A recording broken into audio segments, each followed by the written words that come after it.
The rationale for EGFR therapy after bevacizumab is the fact that it's shown survival benefit. Now, we have to go back and remember the particular aspects of this case. First of all, this patient was left-sided. That's critical, because it turns out in the right-sided tumors, there is no benefit so far from what we can tell from an EGFR targeting monoclonal antibody. Now, you could argue, well, wait a minute, that was from the 80405 trial. That's a first-line trial. We don't have all the data from the second and third-line trials, and that's true. But the data that's coming out suggests that no matter what line of therapy, here we're in the third-line setting, right-sided patients don't benefit from an EGFR targeting monoclonal antibody. So if this patient had a right-sided tumor, I would not be advocating for that.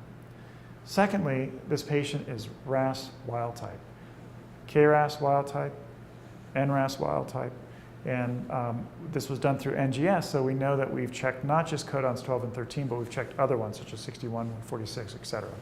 So because they're RAS wild type, that's the subpopulation of patients that can benefit. Now, when you go back and look at the literature and go back and look at old trials, you have to be really careful, because you have to remember most of the trials where these kinds of combinations were used didn't have RAS testing, and they didn't have sidedness.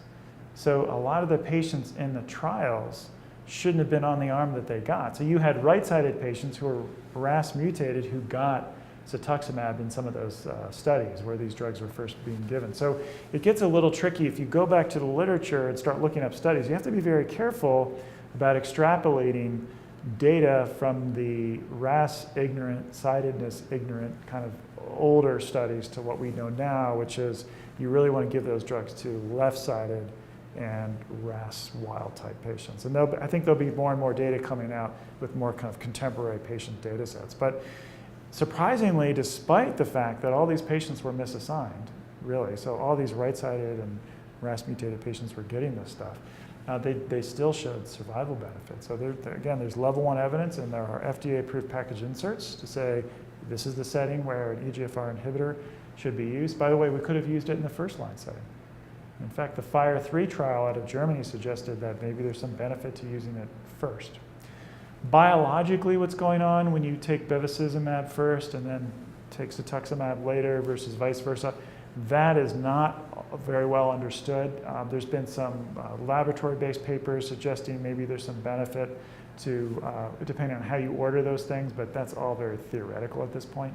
I just stick to what the clinical trials showed, which say, look, there's survival benefit in the first line, or second line or third line setting. So it's a very reasonable option.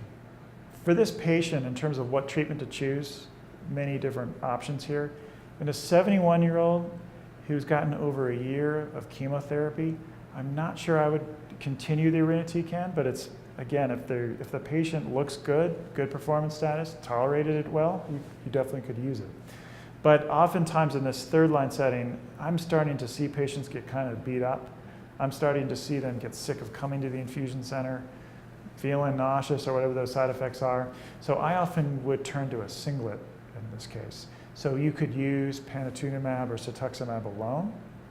And you could also start to think about switching over to the 2 pill drugs we have in colorectal cancer. I guess sort of there's 3 if you consider capecitabine as oral 5-FU. But we have TAS-102, and we also have regorafenib.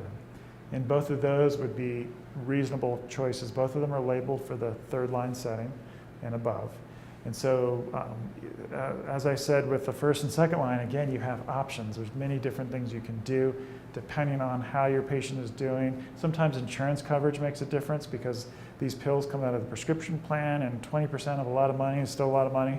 And often patients are having financial issues as it is. There's some studies actually looking at what we call financial toxicity. So there's a whole host of things that would go into that decision. But I must say, in the third line setting, in a 71-year-old patient, am I using a cytotoxic like irinotecan? Not as much.